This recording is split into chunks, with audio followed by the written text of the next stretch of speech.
So my chapter 14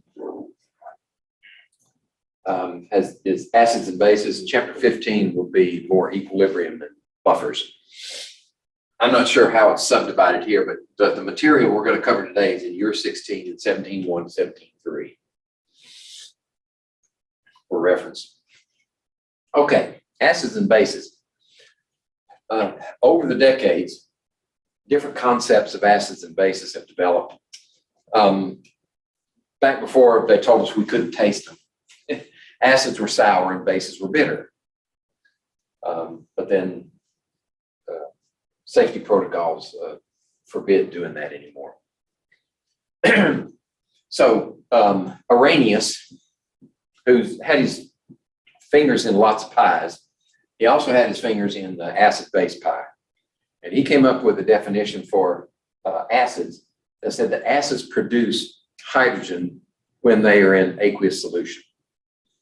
So that means they have to have at least one hydrogen connected with something else, so that when they go into solution, this hydrogen can dissociate and go into solution.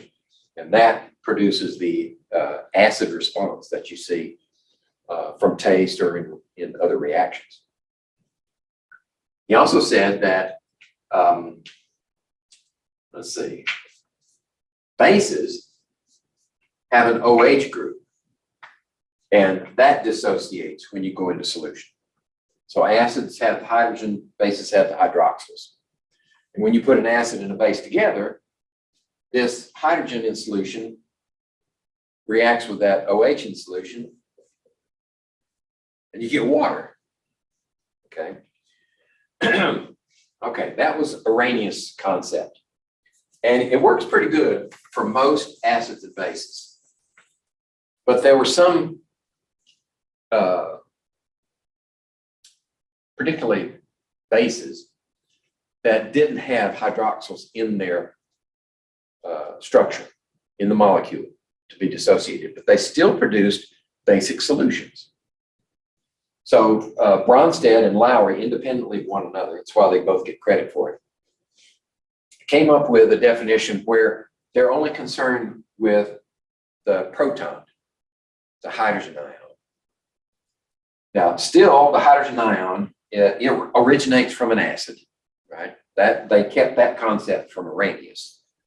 But the base is the proton acceptor. Rather than focus on the hydroxyls, they said anything that accepts a proton is the base. Okay, and one of the reasons they did that was if you put ammonia in solution, it produces a basic solution, but there are no hydroxyls there. So why is that? Well, as it turns out, the water in the aqueous solution is a participant in the reaction. And it transfers a proton from water to that molecule. So it makes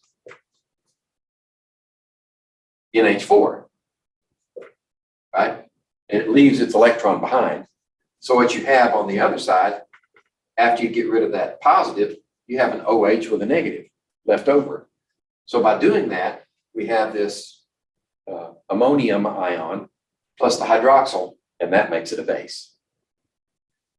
That's the way we would associate it with Arrhenius' definition. It produces a hydroxyl. But the Bronsted-Lowry definition says it's a base because it accepts a proton from the water molecule. Water, a base or acid? Water in this case is an acid because it donates the proton. Yep, exactly right.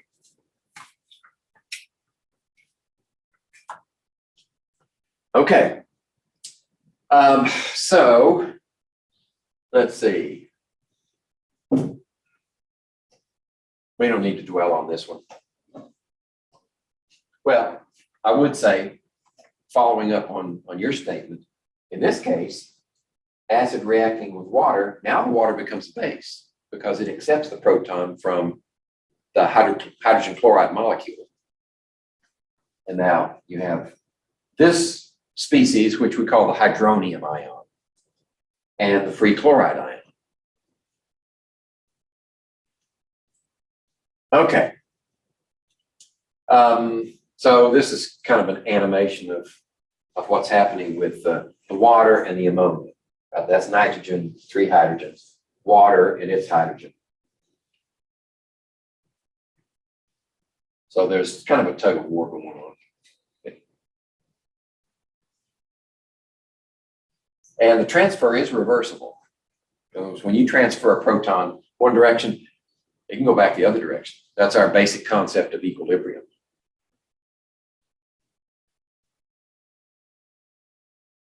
The same thing can happen between water molecules. So if you have pure water, you can have one water molecule donate a proton to another water molecule. So one of them is an acid and the other one's the base. Okay. So the idea is, and this is a terminology also. This is the donor. It donates a proton to water and produces this hydronium ion from here. Add a positive hydrogen there, and you get this positively charged H3O. And this is left over from that. So whatever this A happens to be is now negatively charged. It kept the electron and the proton went without it. The hydrogen, which is the same thing as a proton. So our terminology is the acid donates a proton. Now it is the conjugate base because it could accept a proton and go back the other way. So it's an acid on that side, it's a conjugate base on this side. Similarly, the base, the water molecule is the base acceptor. Now it's got an extra proton, it can donate that proton, it's the conjugate acid. And by definition, any acid that loses a proton, whatever's left over is the conjugate base. And the conjugate base is always minus one proton only. You can't do more than one proton at a time. Now, if there are multiple protons, say this acid has 2 protons, then it would come over here and have, it would still have, let's say if it had the 2 of them there, then over here, it would only have 1 left. But it would be the conjugate base of that acid. And we have to go 1 proton at a time. So this could donate that other proton in a different reaction. And in that case, it would be the acid. And the conjugate base would be what we see here at that point. Okay, we'll have some examples. Okay, the chemical definition of a strong acid.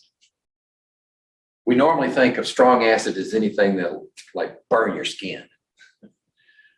But in chemical terms, a strong acid is one which is completely dissociated when you put it in solution. So hydrogen chloride gas, if we dissolve it in water, becomes hydrochloric acid. And it is a strong acid because it completely dissociates into hydrogen ions and chloride ions. Well, actually what it does is it transfers that proton over to something else. The real chemistry of the reaction never leaves a proton floating around free. It's always transferred to something else. But we may write it as free protons because it's convenient. And I'll call your attention to that in a minute. A weak acid is one which ionizes very little. And if we look at that in terms of, okay, so let's write it in simplified form.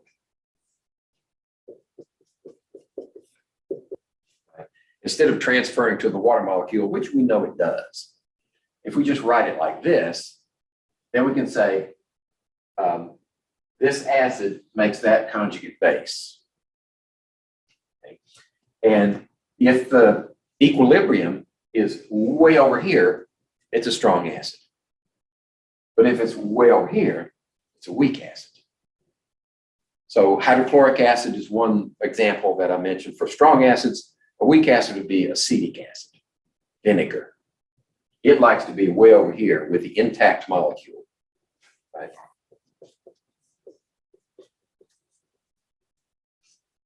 That will be decidedly that way and only a little bit this way.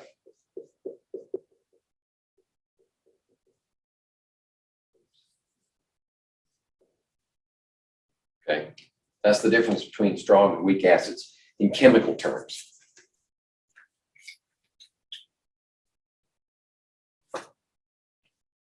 Okay, and this is the my author's idea of explanation.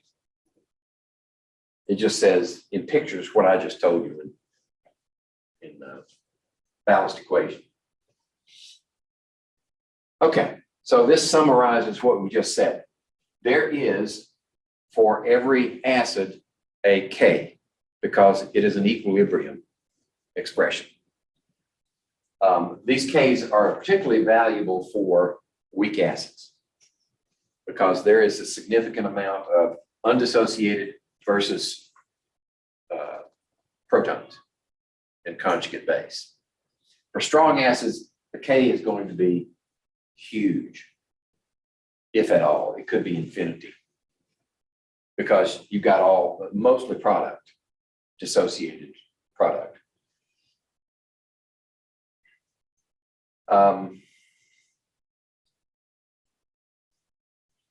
And the nice thing about strong acid calculations is, since the hydrogen ion concentration, since it's completely dissociated, if you know the concentration of the acid that you put in water,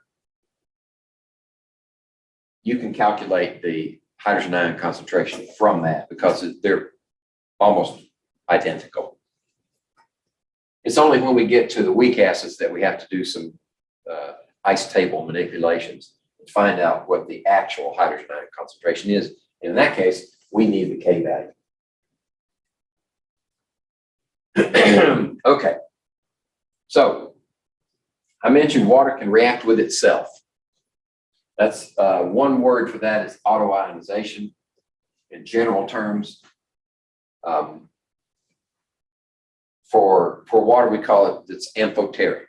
In other words, it can either be an acid or a base. So one water molecule is the acid and one's the base. Ampho is the Greek prefix for both. So when you transfer a proton from one to the other, now you get this hydronium ion plus the hydroxide. Now the equilibrium for this reaction is way over there. You have just a tiny amount of this. Most of it is that. And we'll put a number to that in a few minutes. But this autoionization or amphoteric behavior can happen with other elements too. Like if you had anhydrous ammonia, 100% pure ammonia, which some farmers use in their fields. I don't know if they do that a lot in West Virginia, but in states where you have lots of row crops, like especially corn, they'll use anhydrous ammonia because it gets lots of nitrogen in the ground, cheap, right? You don't have to buy ammonium nitrate, which is expensive, or urea, which is a little better priced. But anhydrous ammonia is a very concentrated product, and but you do have to have the right equipment. Right? Anhydrous ammonia, you have to have all stainless steel equipment, and you have to have injectors. You can't just spray it on the ground because it'll instantly vaporize. So you inject it under the ground, and it combines with the water, goes into solution, and right behind the injector produces a kill zone, like that. It kills everything. So the plant's not going to be able to use it until the microbes go in there and convert it to nitrate. And then the plants can take it up. Right. So if you're going to inject it on an established crop already, you don't inject it right next to the plants and kill the roots. You inject it in the middle. And then it'll gradually seep out and the roots can get it. Okay, so that's enough agriculture for right now. But you can transfer a proton from one ammonia molecule to the other, and you get this ammonium polyatomic ion plus this NH2 minus species. So one becomes the acid, one's the base. This will be the conjugate acid because it has a donatable proton. This is the conjugate base because it can accept proton. There's that word. Okay.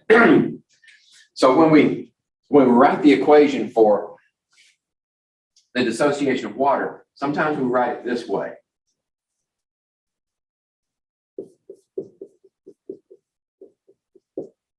Rather than write out the two water molecules and transfer, which is physically, chemically, that's actually what happens. But for the calculation purposes, this is all you need to know. This is in solution. This is in solution. And this is a pure liquid. So when we write the equilibrium expression for that, and we give it a subscript W for water, it's the only one that has that. Then we would think we could write it like this, that divided by this. But remember, the rule is pure liquids and solids don't count. So that one goes out. So the equilibrium expression for water is just hydrogen ions times hydroxyl ions, concentrations. And at equilibrium, at 25 degrees Celsius, this concentration is 10 to the minus 7. And this concentration is 10 to the minus 7. So Kw is 10 to the minus 14. Okay. Now we know these have to be equal because the water is pure. There's nothing in there but water. So if you split this water into that and that, then whatever becomes that has to be accompanied with the same concentration of that. So they're equal in pure water. And this is a condition called neutral. Okay.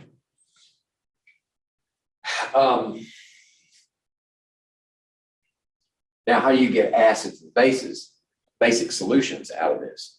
Well, you have to add extras. See, add extra protons. Now you get an acid solution.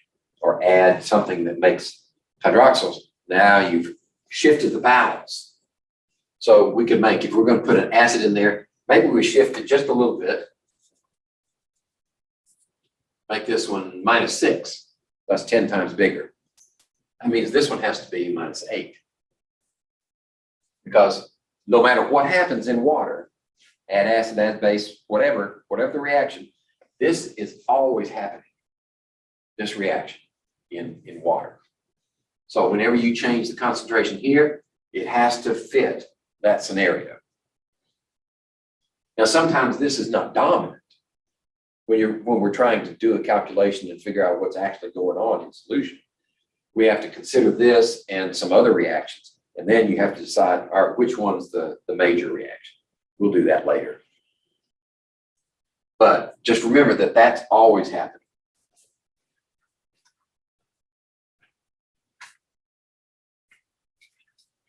I think I got a slide on that, so I just stole my own thunder. Okay, so when these two are equal, you have a neutral solution. Okay. When the hydrogen ion concentration is greater than the hydroxyl, you have an acidic solution. And vice versa, when the hydroxyls are greater than the hydrogen, you have a basic solution. Okay, so if we look at this in terms of some kind of amphoteric equilibrium, no, excuse me, this is an actual acid in water. So you get the conjugate base here. We looked at something like this before, didn't we? We don't need to dwell on that. This does have an equilibrium constant that is associated with it. And you would write it like K sub A for acid dissociation constant.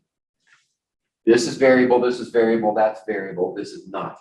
So that term, that water liquid term, goes out. So you would have hydronium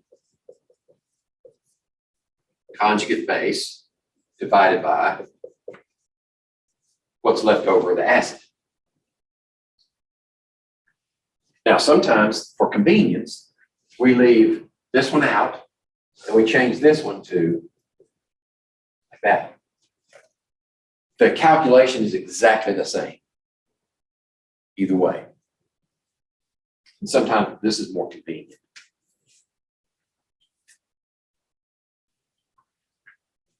And for weak acids, this would just depend on how much it dissociates.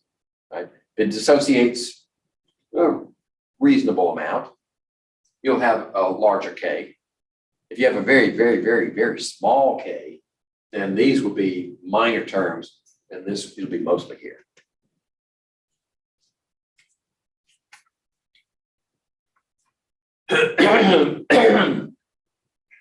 Oh, there it is.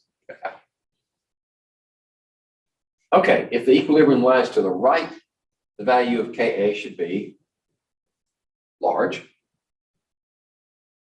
okay, greater than 1.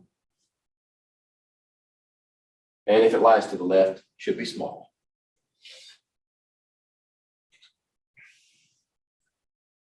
Okay. Now here's where we want to make a decision as to what reaction is dominant.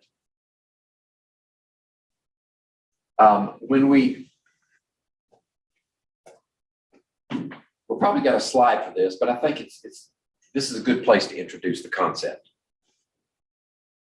When you have a strong acid, what does that mean? That means it wants to be way over here. Right? It makes a lot of this, a lot of the conjugate base, which means it wanted to get rid of that proton. So once it gets over here, you think it wants that proton back? No, it doesn't want it back. So the strong acid makes a weak conjugate base. And bases are described in terms of how well do they accept protons or hydrogen ions. So if this is a weak acid, this will be a strong base. The conjugate base will be strong. Okay. So if water happens to be a better base than A minus, do products or reactants dominate in this equilibrium? Well, remember the reaction that we're talking about is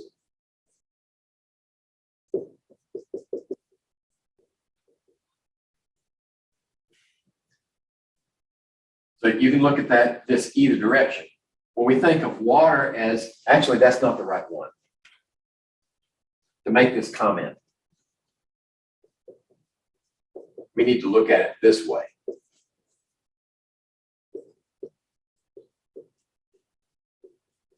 There. So if we're going to say, just arbitrarily, say this one's the acid and this one's the base. How well does this base accept a proton? But not very well, right? Because it mostly likes to be on this side. It doesn't like to be over here. So water is a very, very weak base.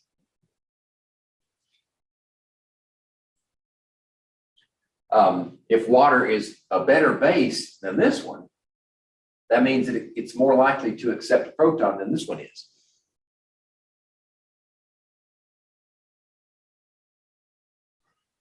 So what we're saying is that products dominate in this equilibrium, right? If water accepts a proton better than this one does, then it's not going to compete with water for the proton. That's what we're saying. There's no competition of this species with the water molecule while it's in solution for the protons. That means that products are going to dominate. That means that HA is a strong acid and A minus is a weak conjugate base. And the K is going to be huge, much greater than 1. All right. I think it'll make more sense once we start working problems. So 1 molar solution of HCl, consider that. Order the following from strongest to weakest base. Okay. So since we've got 3 of them, I say tack down the ends and then what's left over goes in the middle. So which one is the strongest base? The strongest base comes from the weakest acid. So I think what we're saying here is this weak acid produces a very strong base. So this should be the strongest base. This should be the weakest base because it comes from a strong acid and water's in the middle. Well, it didn't show us. Oh, it's going to do some logic on us. I was getting ahead of myself. How good is chloride as a base? Not good at all. It's a very weak base. Is A- a good base? Well, yeah. A- is a very good base. So there, it should be the same order as I put it on the board before. Okay, consider a solution where you actually put sodium whatever in solution. All right, this can be almost anything. And A- is the anion from a weak acid. That means this is a very strong base. That's a weak acid. This is a strong base. But we didn't actually put that in solution. We put this in solution. So when we put sodium A in solution, it makes sodium ions plus A- ions. Okay? Now that you've got these in solution, what's it going to do? If it's a strong base, it's going to go looking for protons. And the only protons available come from water. So that A-, oh, here it is. That A- is going to act as a strong base. Water acts as an acid, gives up a proton. Now it produces this conjugate acid, which is, this is where it wants to be. And then produces this hydroxyl, which makes this will produce what type of solution? A basic solution. Not because of this, but because of that. Okay. The temptation is to say, all right, if this comes from that, where does this come from? Well, probably that. We'll say, oh, there you go. Base. That seals it. That's a base. Now, in solution, it all depends on that species right there.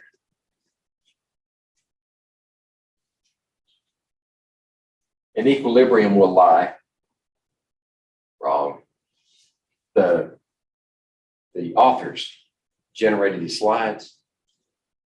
They put lies to the left, but they're wrong. It lies to the right. Moves this way. So I put that in there just to make my point that they're not infallible. In fact, the authors probably didn't put the slides together anyway. Probably paid some flunky to do it for them. Graduate student, maybe. Okay. If A- is the anion from a weak acid, okay, we did that before, is the value of Kb greater than or less than 1? Okay, we mentioned Ka. So what's Kb? Kb is where you take that species and react it with water.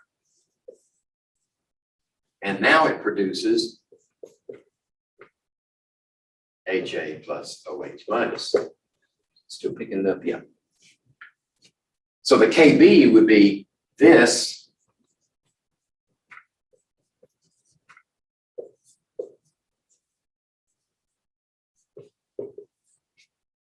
divided by this. So the Kb is not just the inverse of the Ka. Kb has to be written this way, where you take the conjugate base, react it with water, and gives you those. Okay. Now in that case, if the Kb is large, which it should be, if this is a strong base, it should be way over here to the right, greater than 1.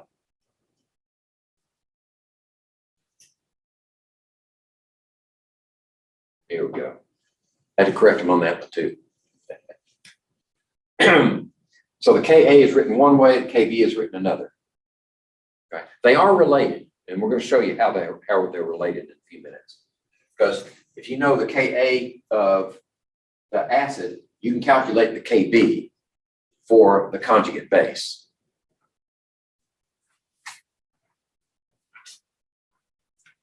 Good on time. Okay. I want to make some headway before we have to break. Okay, does this mean that A minus is a strong or a weak base? Well, it has to be a strong base. Okay.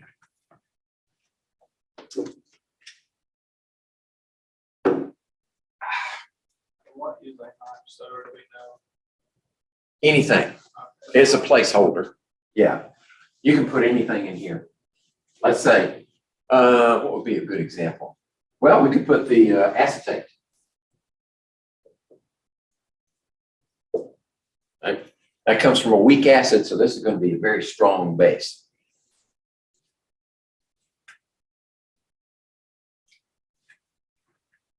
All right, what's next? Acetic acid. Well, what do you know? Acetic acid and HCN. If this is in solution, it would be hydrocyanic acid. Are both weak acids. Okay, that's given. Acetic acid is a stronger acid than HCN. So if we do this one as an equilibrium, we get that plus this. We do this one, then we get H plus Cn minus. Okay. They're both weak acids, but acetic acid is stronger than HCN, hydrocyanic acid. That means this has more of a tendency to go that way than this one does, which means the Ka for this one is much smaller than that one. It produces less of this, so it's a smaller numerator. Okay, if this is a weaker acid than that one, then Cn minus Is a strong base. is a stronger base than the acetate ion. Yeah, exactly right. So what are they telling us to do? Arrange these bases from weakest to strongest. Okay. Why is that strong? The strongest, the weakest should be this one because it comes from a strong acid. So weakest to strongest. We should have this one first.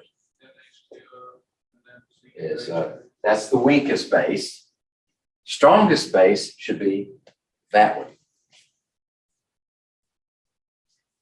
And then this one. And then water. I think. Is it gonna? It is on, yeah. Oh, it's doing some explanations. Okay. Let's see. So the Ka for, we're actually going to be given numbers. Ka for acetic acid is 10 to the minus 5. This acid is 10 to the minus 10. Right? So it's a lot weaker, right? 5 orders of magnitude weaker than acetic acid. So I think we had them in the right order. Yeah. Okay.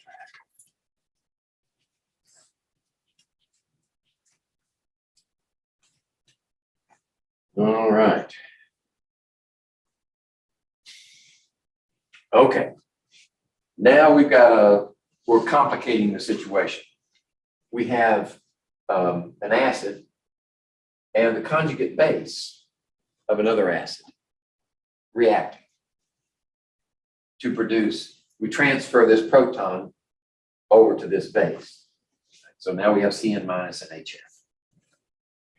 Okay. The question is, what's the value of K for that reaction? Right, so we would write the K in terms of this one times that one divided by this one times that one. And we're also given the Ka for HCN is this and the Ka for HF is that. Okay, so here's the discussion. The Ka works for this one because we've got an acid on this side and a conjugate base on that side. So that value works. Remember Hess's law where you can add equations together? You can do that here too.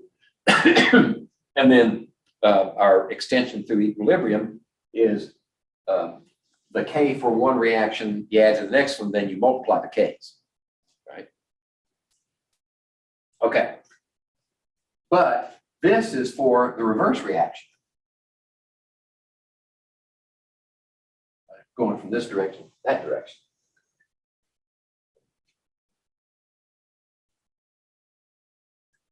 So this one, did it ask for an actual value? Let me go back. Discuss whether the value of K for the reaction. Oh, it just says greater than 1, less than 1, or equal to 1. Okay, so we don't actually have to calculate. We just have to reason it out. Okay, so first, what does each K mean? Well, this one is HCN is in equilibrium with H plus and Cn minus. So you have H plus times Cn minus divided by HCN equals that value. Right? And this one, and there's a very small, the HCN is the Ka is very small, which means it's mostly on this side, right there. If it were just an acid equilibrium,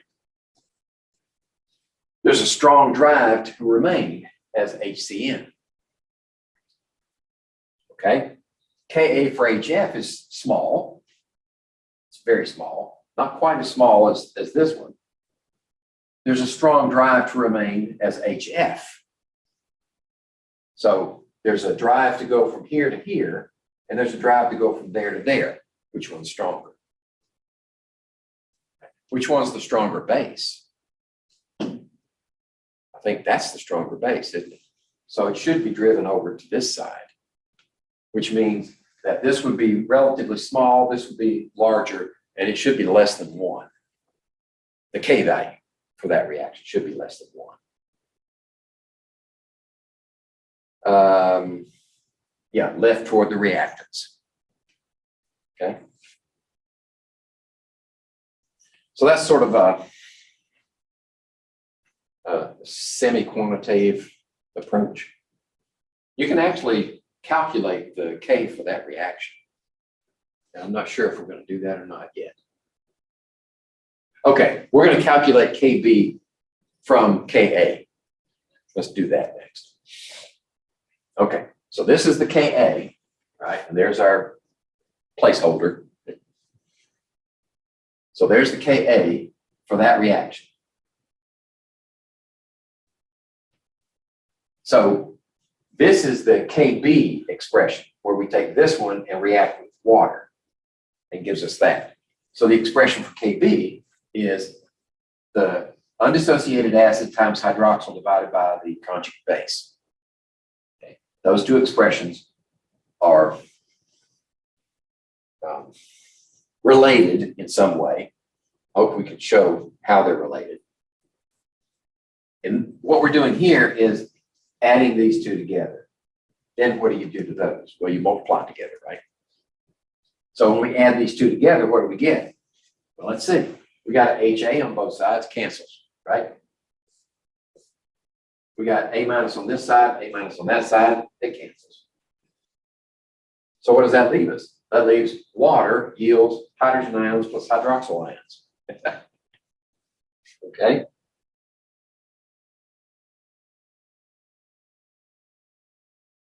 So that means this is actually equal to Kw. And when we combine these two from adding those reactions, Ka times Kb equals Kw. So that's the key. That needs to be it. Times. Ka times Kb equals Kw, or this expression. So that's how you're going to calculate KB, because KW is always 10 to the minus 14 for our purposes, right? 25 degrees Celsius. So if you know this one, it's a constant, and you know this one, then you solve for the unknown. So KB is actually KW divided by KA. These out of the way. All right. There you go. And if you know KB, you can find KA. Either way, whatever you need. So the value of K for this reaction, we can calculate. Let's see. I guess we're given these as a reminder. So if you're going to add them together, this is going to be Ka one way and Kb for the other one. Come on, here we go. Okay, there's the acid dissociation here. This would be the acid dissociation for HF, but the reaction that we need well, let's see.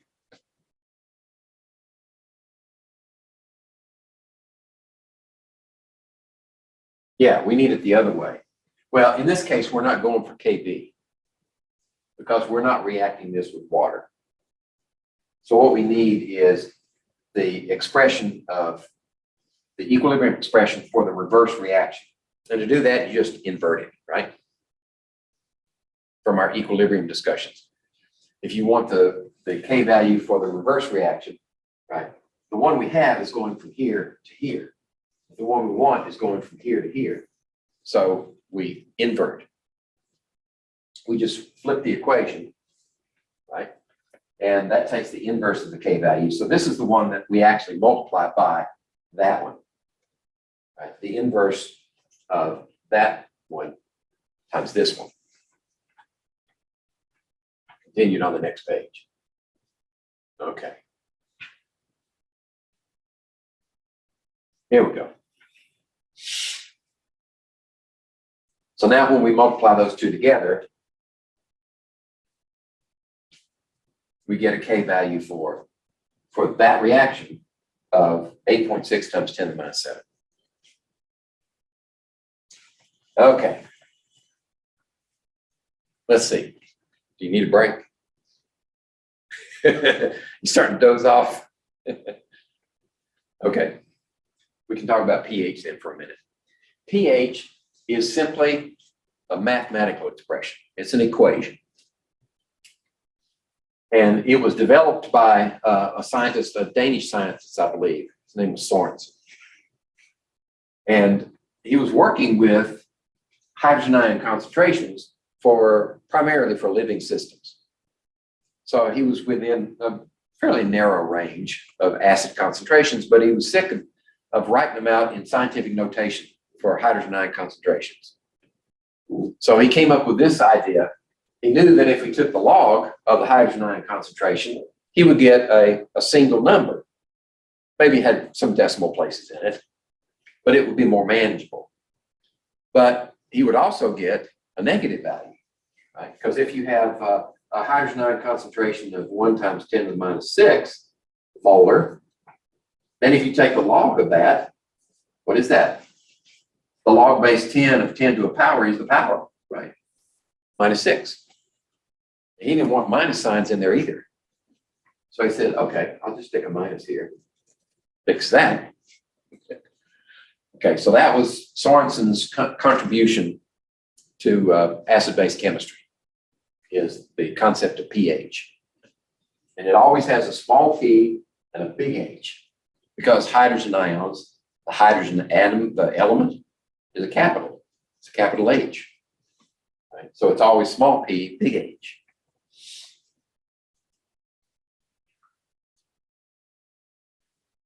Okay.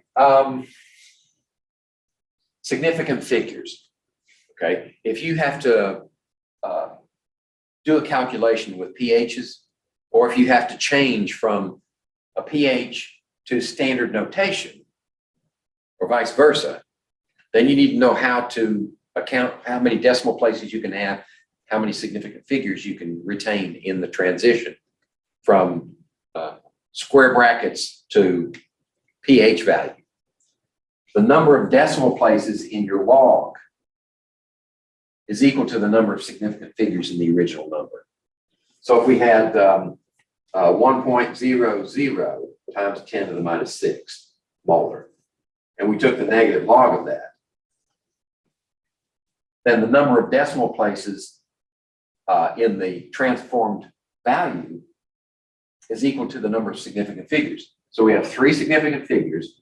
That means this can be 6.00 pH. Okay, and if you go backwards, then the number of decimal places, no, 3 decimal places for 3 significant figures. Okay, now it makes sense. If we go backwards, if we say this pH and we convert it back to this one, then we know that with 3 decimal places, we can have 3 significant figures in that value. Okay. How would we convert backwards? Well, look at this. pH equals that expression. So if we take if we know the pH and we want to find the hydrogen ion concentration, we got to put this negative over here first. So negative pH is equal to the log of the hydrogen ion concentration. Right? So the hydrogen ion concentration is going to be the anti-log of negative pH. So most calculators don't have an anti-log key. What they do have is 10 to the x. So if you have a negative pH, if you take the negative sign and put it in front of your pH and then make it the power of 10, that will give you hydrogen ion concentration. And most calculators have the log key here, and then the raised function is right above it, 10 to the x. That's the one you use for the anti-log.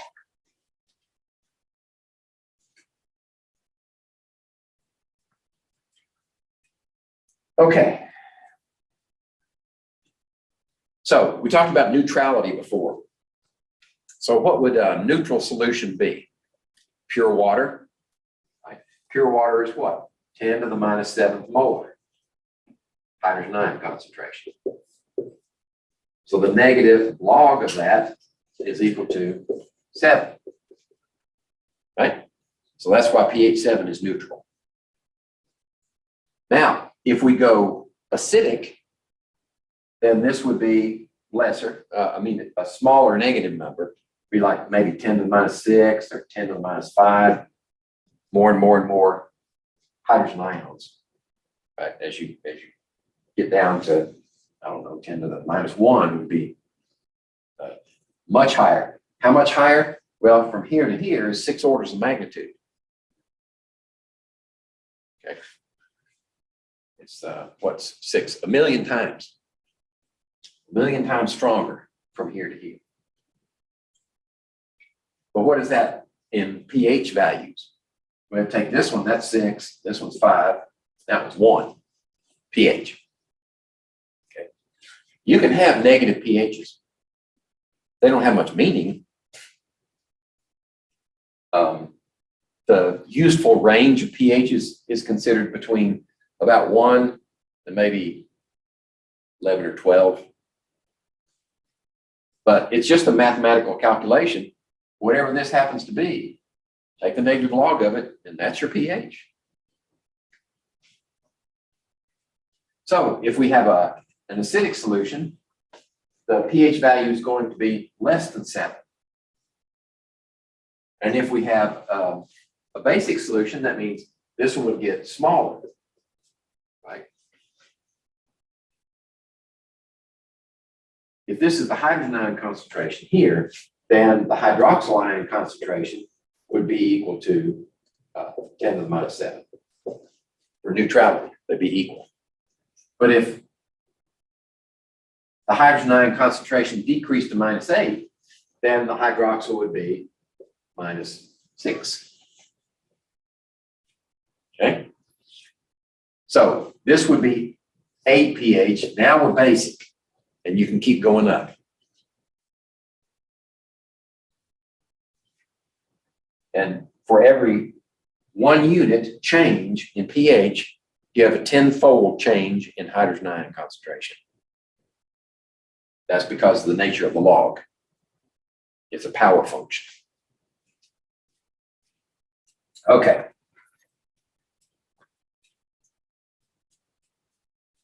Have you studied pH before? Oh, okay. So I don't need to spend a whole lot of time on it. These are some absolute values for pH. Blood is slightly basic. I think normal blood is 735 to 745. Anything outside that range, you start to get in trouble. And most diabetics, when they go into acidic shock, their pH will drop considerably because they're trying to use ketone bodies because they can't use glucose. They can't get inside the cell because they don't have any insulin. So they use ketone bodies, and that generates acids, carboxylic acids, and that acidifies the blood. The blood is buffered, so it can stand a little bit of change. But if you start flooding it with those organic acids, eventually you exceed the buffer capacity. We'll talk about buffer capacity in the next chapter. Anyway, stomach acid is around 2. Sometimes it gets as low as 1. Let's see. What's the pH of the following solutions? Right, this one's easy. We can do this one in our head. Negative log of that one would be 4. How about this one? What's the pH of this one? Well, that's hydroxyl ion concentration. So you have 2 possibilities. You know that 10 to the minus 14, which is Kw, is equal to hydrogen ions times hydroxyls. And hydroxyls are, in this case, 4 times 10 to the minus 2 molar. By the way, these concentrations have to be in molarity in order for this to work. So you just solve for this one. That's your hydrogen ion concentration, right? Take this one, divide it by that one, and then take the negative log of it. And that'll give you hydrogen ion concentration. Okay. It should be 12.6. I'll show you a quicker way in a minute. Okay, if the pH of a solution is 5.85, what's the hydrogen ion concentration? Well, the expression is just mathematical expression. Negative log of the hydrogen ion is 5.85. Take the negative log, take the negative of both sides, and then the anti-log of this value, and there's your answer. Okay, we'll start from this equilibrium expression for water. And take the negative log of both sides. Negative log of everything. So the negative log of Kw, which would be pKw. Right? The negative log of hydrogen ions would be pH. And the negative log of OH is pOH. Okay. Like I said, it's just a mathematical expression. Now, why is this one negative? Because when you take the log of a product, the logs are additive. So the log of this one plus the log of that. is the outcome of the log of that product. Right? That's just logarithm rules. So the pKw is equal to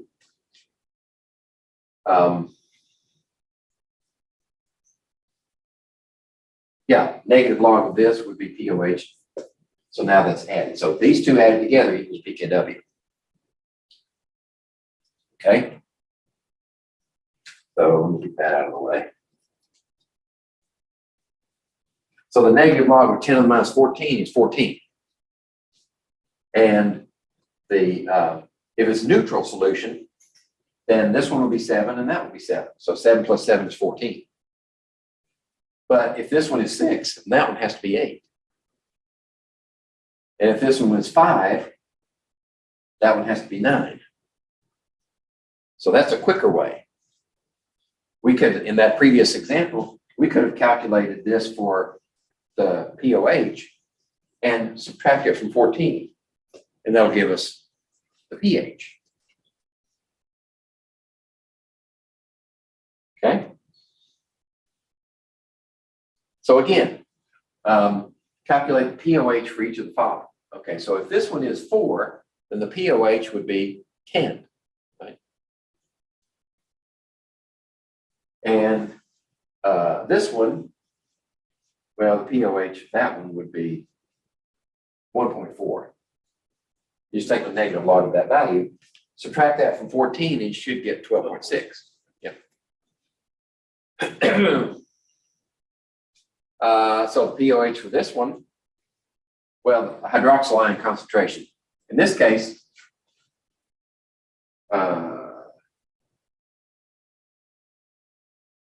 calculate the POH first. Oh, I see what it is. This is pH, so the POH is 14 minus that. And then the anti-log of the negative of that result is this value. See, if we say 14 minus 5.85 would be, let's see, 5, 1, 13, 8, right? Yeah. So this is the POH, and then we just take the negative 8.15, and that's equal to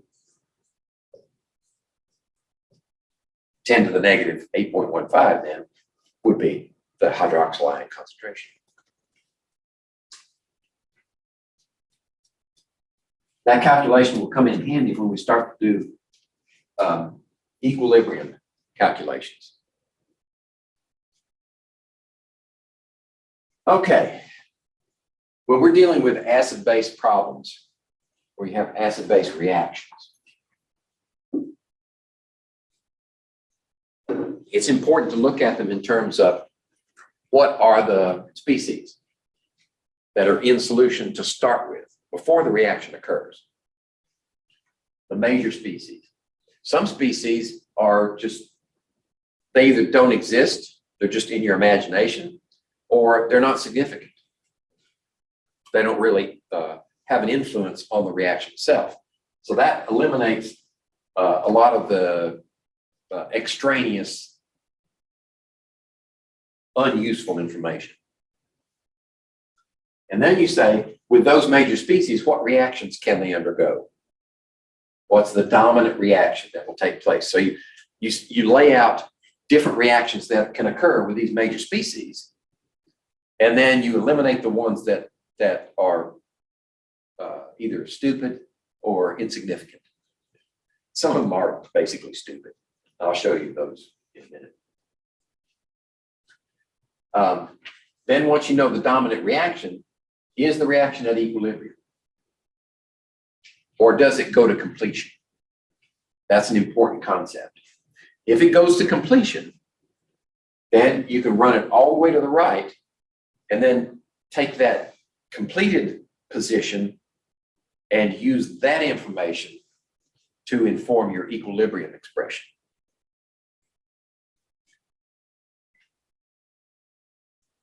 But if it's a reaction that is that establishes an equilibrium right then and there, then you go from that position with your equilibrium expression.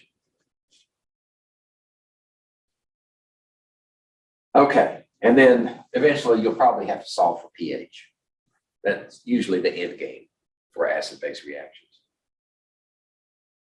Okay, if we have an aqueous solution of 2 times 10 to the minus 3 molar HCl, what are the major species?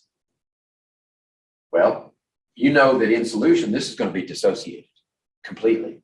So it's only going to be hydrogen ions, chloride ions, and water. Those are the major species. The only thing that affects pH is that one. And you know that if it's completely dissociated, notice we have no HCl in here. So that means this is equal to that concentration. This is one reaction that goes to completion, goes all the way to hydrogen ions. So now we know that we can calculate the pH from that concentration, and the solution should be 2.70. How about this one? 10 to the minus 11th molar hydrochloric acid. Well, it converts all the way to these again. Right? And if we take this value and do the negative log calculation, we get a 10.8. Right? So that's kind of counterintuitive, right? This is an acid, and that's a basic solution. So how'd that happen? It's mathematical. It doesn't seem practical, though. In fact, I'm not going to dwell on it because it doesn't make any sense. Okay, so let's see. I skipped some. Here we go. When nitric acid is added to water, a reaction takes place immediately. Right? This is a strong acid. So it goes all the way over here and produces hydrogen ions equal to the original concentration of HNO3. Why is this reaction not likely? We're looking at possible reactions. Right? If you have major species here, the major is this one, and that one. So why does this one not happen? Right? Because HNO3 is a strong acid. That is a very, very weak base. It will not take a proton from water. That's its only source. So this reaction is out. It makes no sense at all. Now, this reaction, like I said, it happens all the time. This is water, water makes these. So which reaction controls the pH? Even though this one is always taking place, excuse me.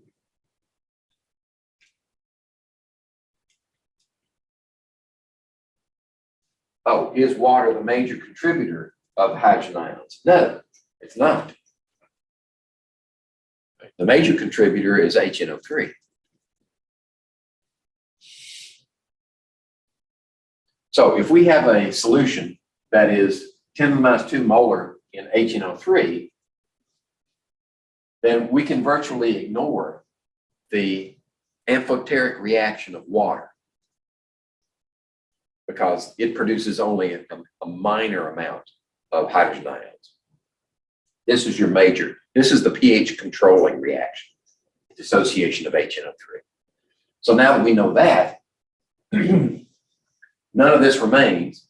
We only have this one that is contributing to the solution. We take the negative log of that value and get 1.82 as a pH. And like I've said over and over again, nature does what it does. And we just have to say, all right, is this what we actually get when we put that concentration in solution? Yeah, you measure it, that's what you get. So this is the explanation for that. Okay, equilibrium problems.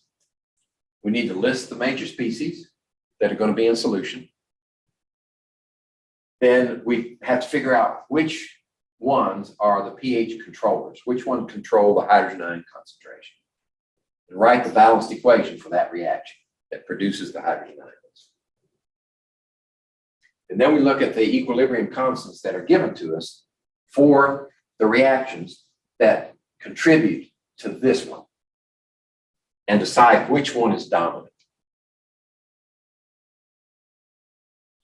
And then you write the equilibrium expression for the dominant reaction. Then you can proceed with your equilibrium calculations. And this is the same thing that we've done before, right? The initial concentrations, what's the change?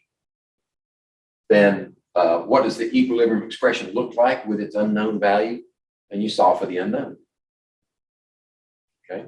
And what you're trying to do is define the X value in such a way that when you have X, you got your answer. Now, if it asks for pH, then you get your answer in molarity, and then you have to calculate pH.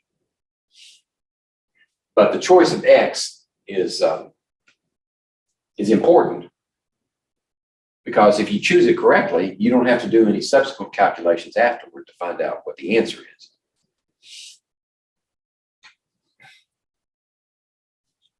If we solve for X the easy way, right, we make some assumptions.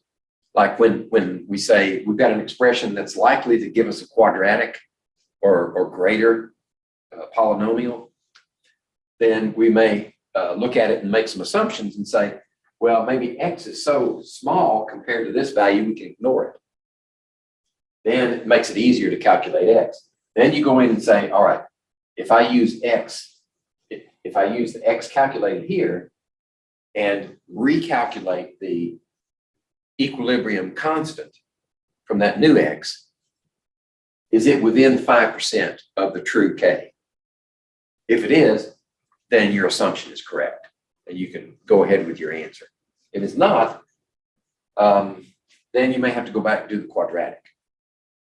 But usually, if the K value is very, very small, then this assumption works. Okay. Let's see, we have 0.8 molar aqueous solution of a weak acid.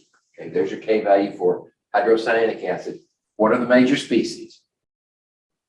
The major species are going to be HCN and water, right, because it dissociates only slight amount. All right, so what reactions can we expect? Let's see. What are H plus and CN? Why are they not major species? Well, because the equilibrium constant is so small, 10 to the minus 10. These are not going to be major species. And when you do produce any of this, it's going to latch onto a proton somewhere, go back the other direction. Okay, so let's consider this reaction, where HCN and water react to produce hydronium plus cyanide ion. And this is the K for that reaction. And there's the competing reaction, which is always taking place in aqueous solution, is this one. Which reaction controls the pH?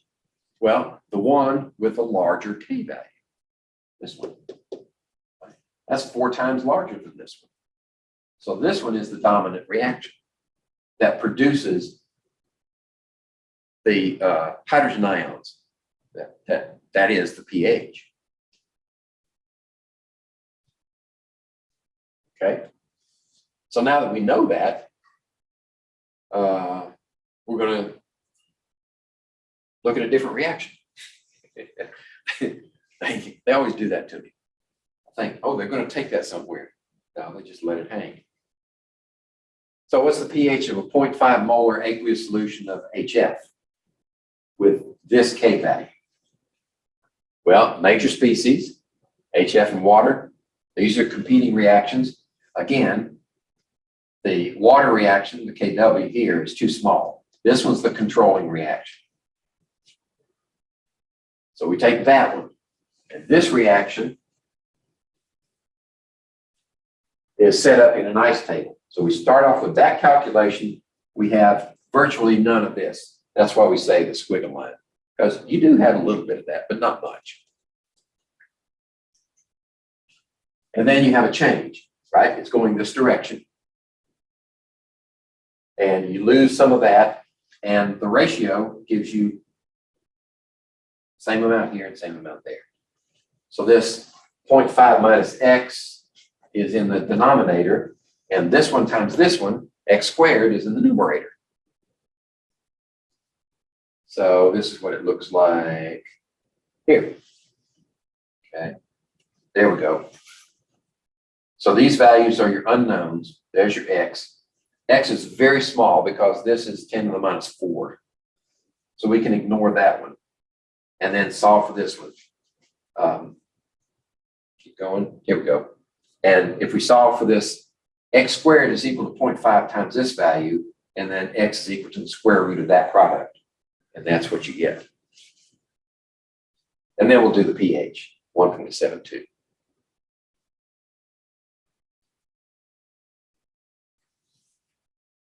Okay, but here's the 5% check. If we plug in those numbers for the x's from the previous slide here, okay, this x here, that concentration, that molarity is x. So if we plug in x here, x here, x here, and do the calculations, is it equal or within 5% of that value? So that's what we're doing on the next. Here we go. So we plug in those values, x, x, x here, do the calculation, we get this value, compare that to the accepted value for the K, right? So this is accepted, accepted, subtracted from that one, and we get 3.9%. So according to the 5% rule, we were valid in dropping that x. Okay, this concept, percent dissociation, it's kind of like in equilibrium, where we say, what's the difference between the equilibrium constant and the equilibrium position? The equilibrium constant is a constant, but the equilibrium position changes with your starting concentrations. Or if it's at equilibrium, if you do a Le Chatelier to it and throw something at it or take something away, it's going to shift. So the equilibrium position will be different, but the equilibrium constant will be a constant. Well, the percent dissociation is not exactly like that, but it's a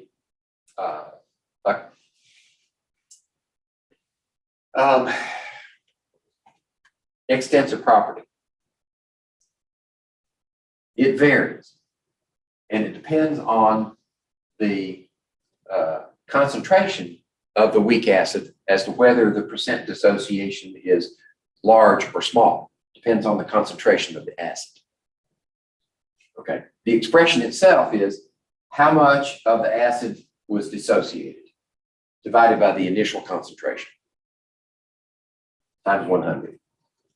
So if we say it's 10% dissociated, that means this value is a tenth of that. Okay. What we've noticed is that with weak acids, the percent dissociation increases as we dilute the acid. That seems counterintuitive.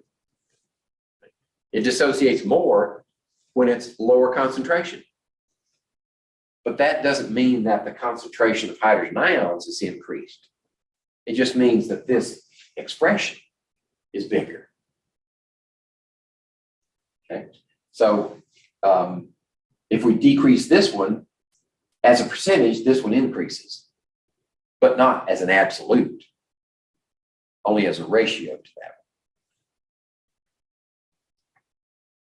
So here's how this is useful in our calculations. So we have formic acid, which is like this.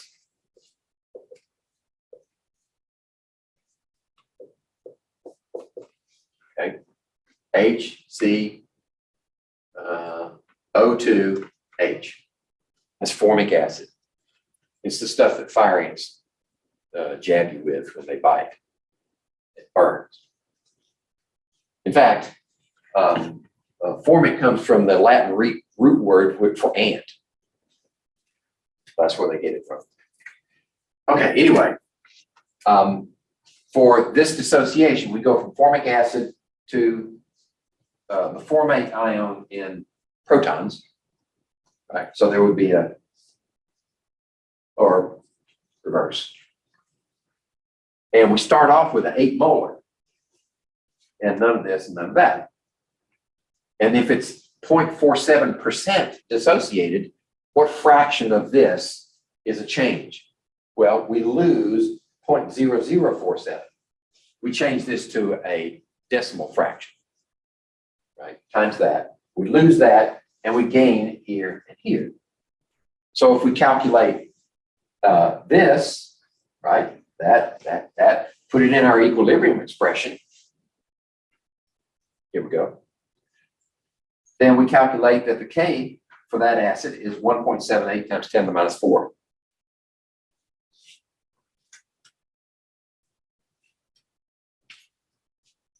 Let's see. Back. All right, we can calculate the pH also. Here's the hydrogen ion concentration at equilibrium. We just do the negative log of that right here. We find that the pH is 1.42. That's not going to show good in the picture. 1.42. There you go. I need to pick a different color.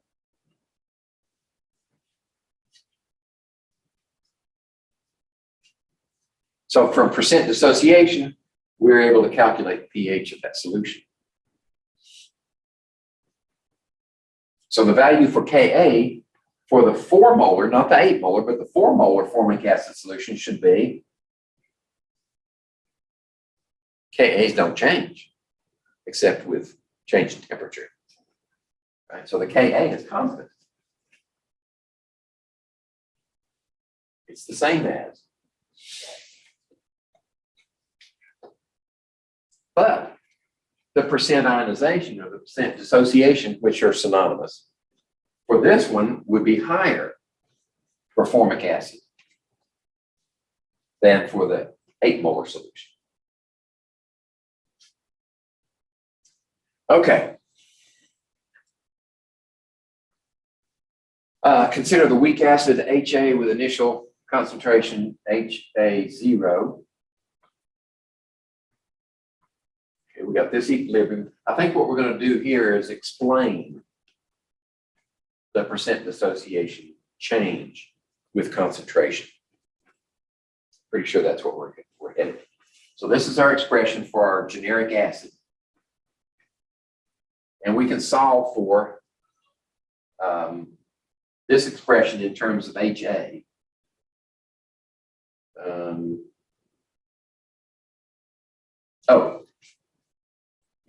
HA0 minus X, whatever the change of X is basically HA0 because this is very small. So that's what we're saying there. And this is going to be equal to that because look where it came from. You dissociate one of these, you're going to get equal amounts of those two. And those are equal to X.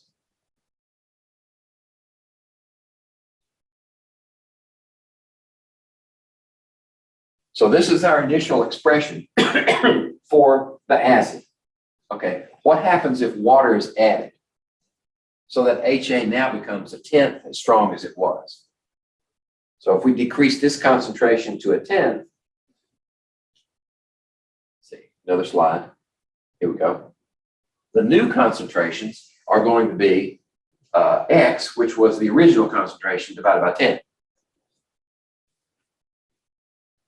And the new HA is going to be the original here divided by 10. So now we've got a new situation where we've decreased the concentrations by a factor of 10. Which way will the reaction proceed? if it was at equilibrium here, if we calculate the Q value, that'll tell us which way it's going to move. So we take the Q value. Now we've got these new concentrations here, here, and here. And we find that the Ka, the new K, or the Q, excuse me, the Q is 1/10 of the Ka. So what happens when the Q is less than the Ka? Right? When the Q is less than the Ka, the system adjusts to the right to reestablish equilibrium. So that increases the percent dissociation. That's why when you dilute the acid, the percent dissociation or percent ionization, as they say, increases. That's the theoretical explanation for it. Okay. So we already looked at that.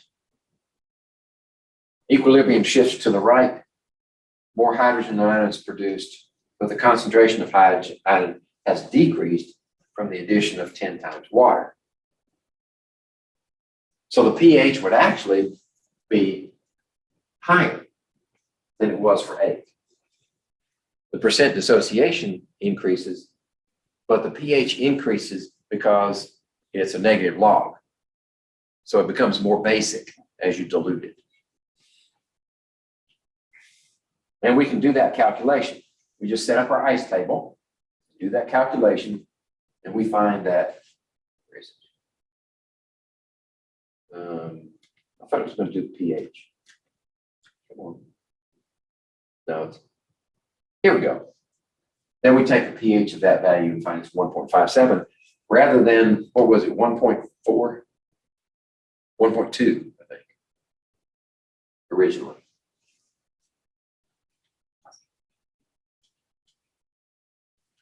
Come on.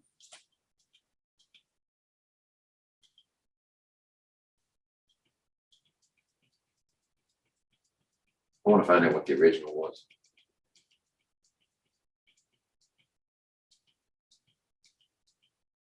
.42. So originally it was 1.42, and then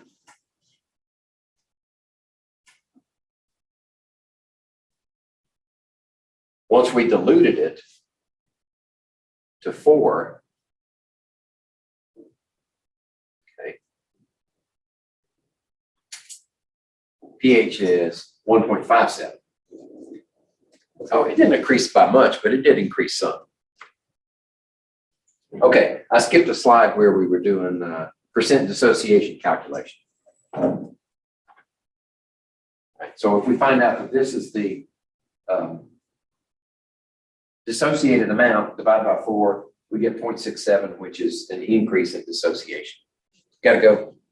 Okay. We're there. I'll probably just watch. This is a halfway point anyway, so you're going to have to go 14.6. Yeah. Okay. There's 14.12 was the end of it, and then we still got the next. Okay. Yeah, we'll see you in 2 weeks. Yeah. All right.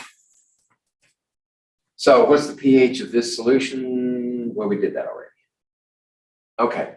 Now for bases, Arrhenius says that they have to produce an OH, whereas Bronsted-Lauer says they have to accept a proton. That's the basic definition. No pun intended. Strong bases. We talked about strong acids. Strong acids are like, they're formed from the halogens.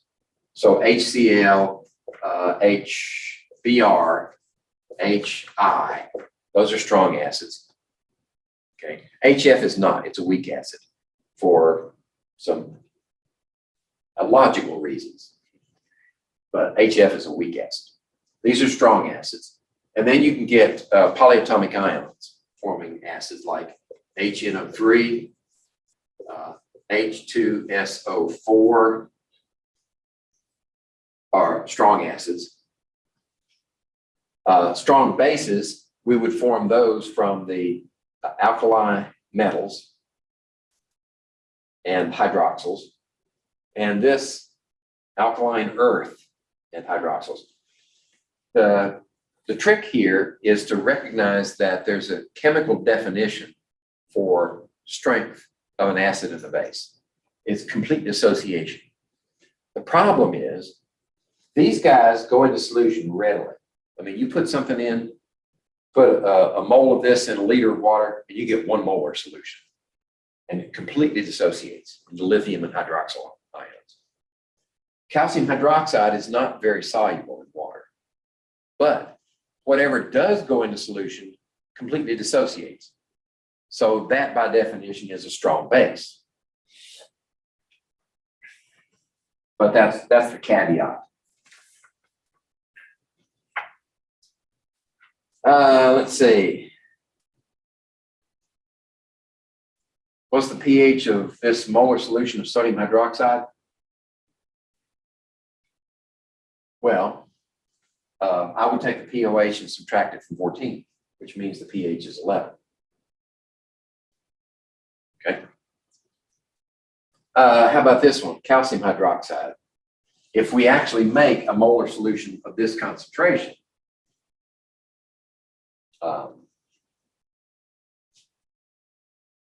and whatever happens to be not soluble doesn't count. So this is actually in solution. In that case, then we figure this concentration of that molecule makes actually 2 of these per. So this would be 2 times 10 to the minus 3 molar of hydroxyls. Right. Then we would do that calculation and subtract that from 14. And the pH is 11.3. And again, you measure the pH with a meter of this solution, that's what you get. So we verify our calculations with measurements. Okay.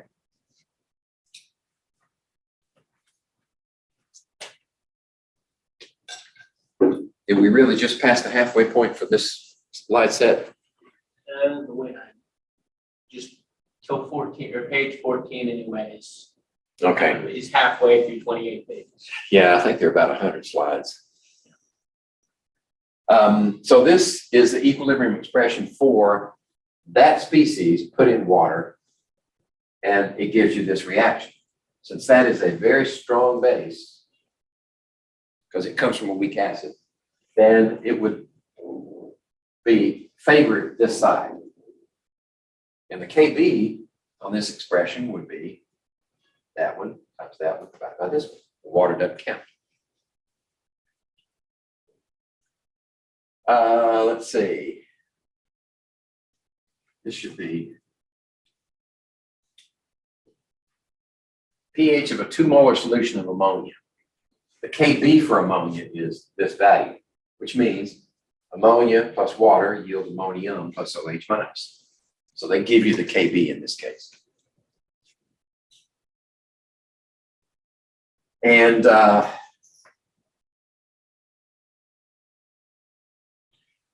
we would have set up an ICE table for this one, where you have initial chain equilibrium, but the outcome is X times X divided by 2 minus X. Here's the 2 molar minus X. And since this is a very small value, then X is going to be small. So we can say we can ignore the X and solve for the X in this expression, solve for the X in the numerator. And this gives us a molar concentration of hydroxyl there. That gives us POH of 2.2 and a pH of 11.78 for the benefit of our recorded audience.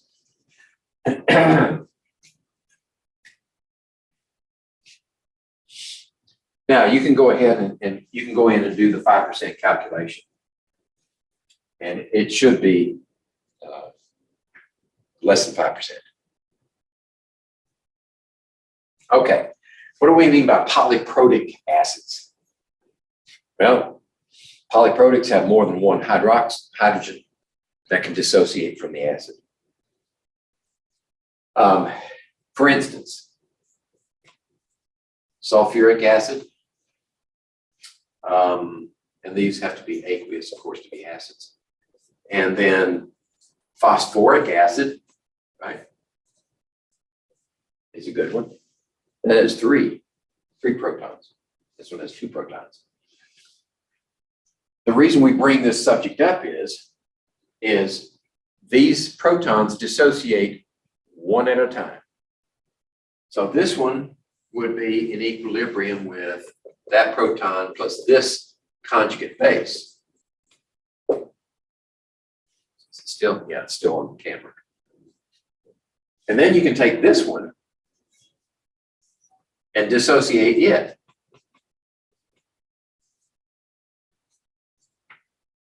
Okay, so you have a K for this one. Let's see, let me write it correctly. You have a K acid for the first proton, and you have a K acid for the second proton. And they're 2 different values. It's always the case that this K value is greater than this K value. The greatest K in a sequence for any polyprotic acid is the first one, because that hydrogen is escaping a neutral compound. Whereas when you've got this negative charge here, it's more difficult for that positive to separate from that negative. So this relationship, the first K is always the biggest, and they decrease as you go. And generally speaking, for the typical polyprotic acid, the only dissociation step that influences the pH is the first one.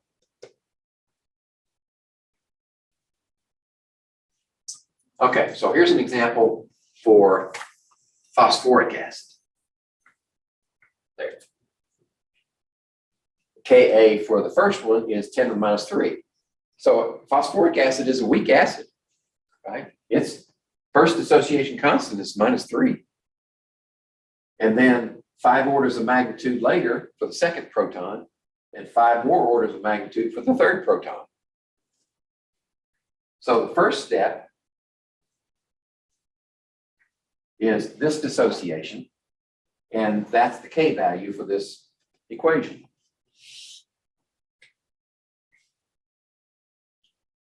And if the initial concentration is 1 molar, then we can use this expression to find out what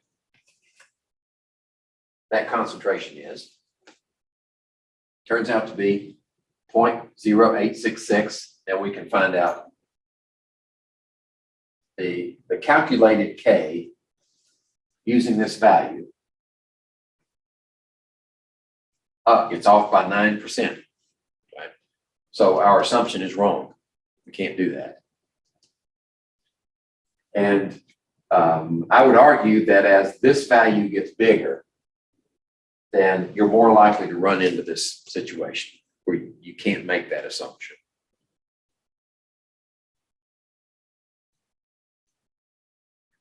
So the point of this slide is to introduce an alternate way of doing the calculation. Instead of doing a quadratic calculation, we can do successive approximations. So what you do is you take this X value that you calculated when you assumed that X was 0. I mean, X was insignificant. And then you substitute that for the X in the previous slide. You substitute that one in here and then recalculate the X's. You leave these as X's and you put the value you determined in here and recompute. Okay. So here it is, right here. So that's 1 minus X, and we put the X in here that we calculated from the previous. And now we solve for X again. Okay. And then we calculate the 5% rule. Right. So now we have the 2 X's times the new value, and then 1 minus the new value, and we get this value and compare that to this one, and we find now it's less than 1%. That's a successive approximation. And if you've got if you got a problem where where you've got not just a quadratic, you might have a cubic or a quartic equation. You don't want to have to solve that. So you can set up a computer program to just cascade and spit out values as you go. And you can look at the values that come out, say, in your spreadsheet. And you can say, okay, after 2 cycles, I'm less than 1%, we'll go with that value. Okay, calculate the pH. So now that we know, after doing that successive approximation, we know this is the value for hydrogen ion, and we take the negative log of that, and 1 molar solution gives us pH of 1.08 for phosphoric acid. And that's because we know that the controlling reaction is the first dissociation.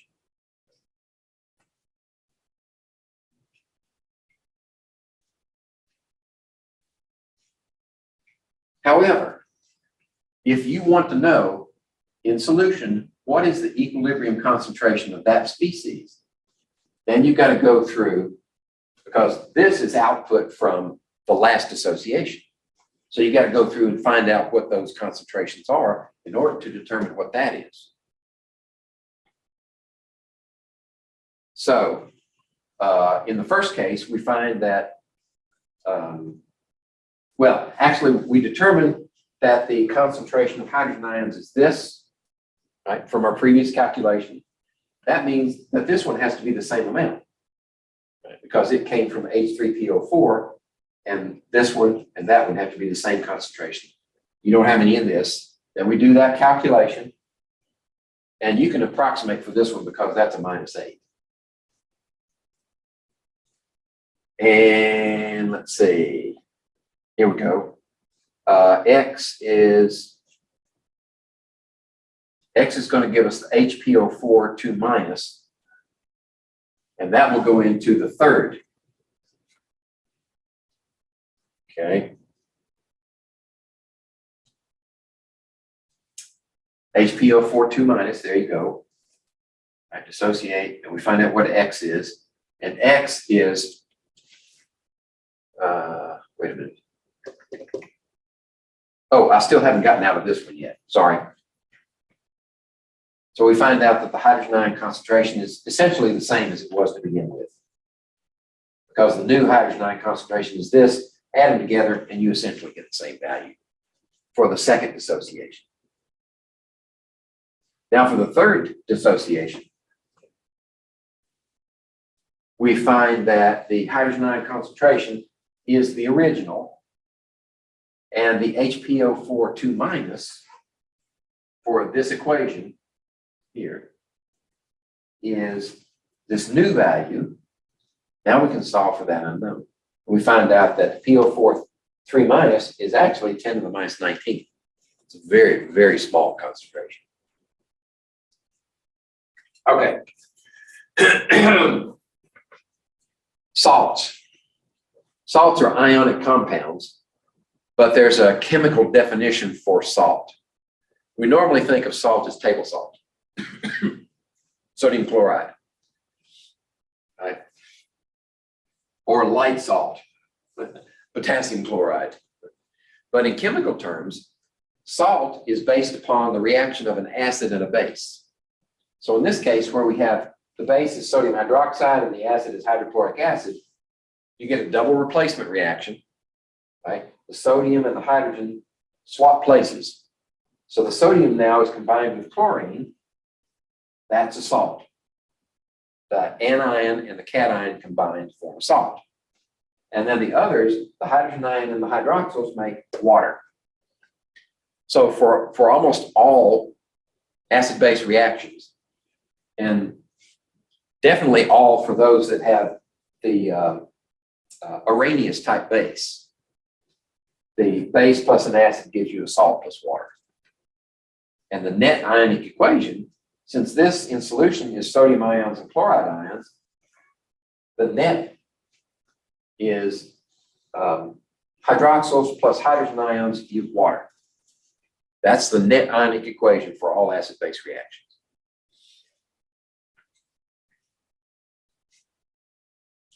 So what can we say about the pH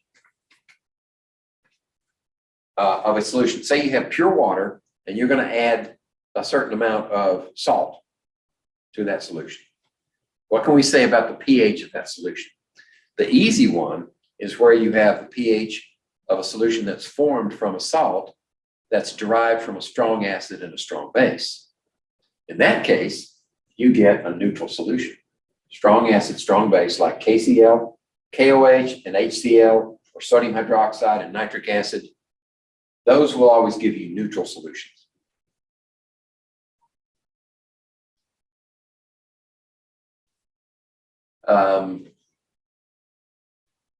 If you have a salt formed from a weak acid and a strong base, your solution is going to be basic. Now, the rule of thumb is derived from strong base, weak acid. The solution will be basic. But as I showed you earlier, that basicity is not based upon this one. It's based upon that one. Because a weak acid produces what? A weak acid makes a strong base. So the strong base, once you put that in solution, sodium is not going to react with water. But the fluoride ion will react with water.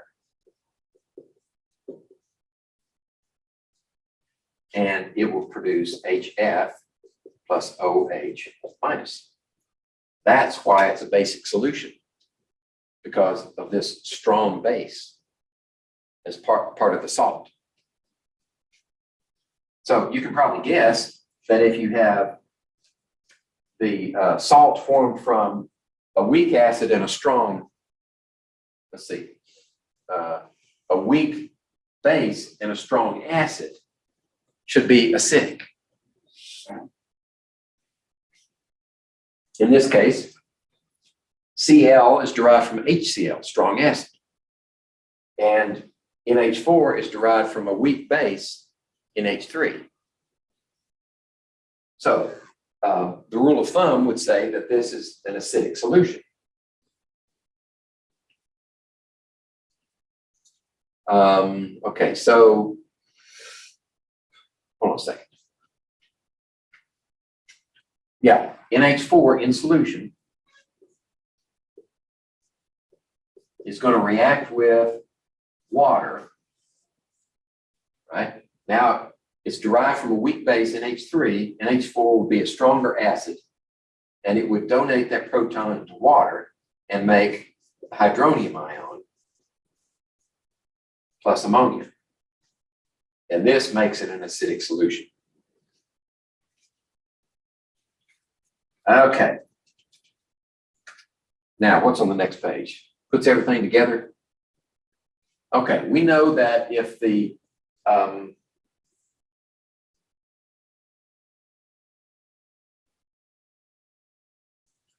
cation and anion are both strong, then they form a neutral solution. If the anion is the conjugate base of a weak acid, that makes it a strong base. Then we get a basic solution. Sodium fluoride is an example. And on the other side, if the cation is derived from a weak base, then we get an acidic solution because the conjugate acid is a strong acid. Now, the difficulty lies if you have a combination where they're both weak. Both components of the salt are derived from weak acid, weak base. In that case, you have to compare the Kas and the Kbs and say which one dominates. So you would take aluminum. And let's see, let's take sulfate first. If you had sulfate in solution, right, it's going to be, actually, what is it derived from? It's derived from this one. Right? So that makes this a very weak acid. That makes this a reasonably strong base. So it's going to react with water and produce HSO4 minus plus H plus OH. There we go. Okay, and that will have a Kb. And then the Ka would be for aluminum. Aluminum is derived from aluminum hydroxide, which is not a particularly strong base. It's a weak base. So it's going to react with water. And it's going to take an OH, it's a 2 plus, and produce a hydrogen ion. So the trick is to say, that's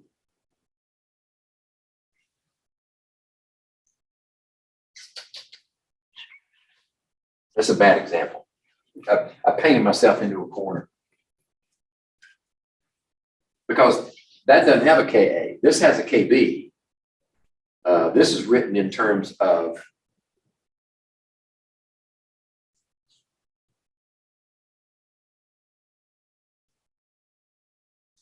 actually, if we're going to say Ka,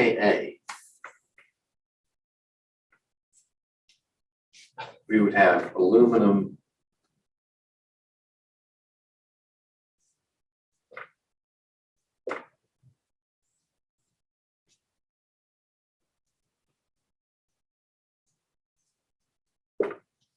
that. Oops. There we go. And that would be our K. This would be a Kb. I'm not making much sense, am I? Let's see if a subsequent slide will get me out of this mess. Okay, qualitative prediction. All right. So if you've got two competing reactions and the Ka is bigger than the Kb for your salts, then the pH should be less than 7. So the Ka wins, so to speak. If the Kb is bigger, that would be for the anion. If the Kb were bigger, then it would be a basic solution. If they're exactly equal, then you've got a neutral solution. Oh, good. We're going to get an example.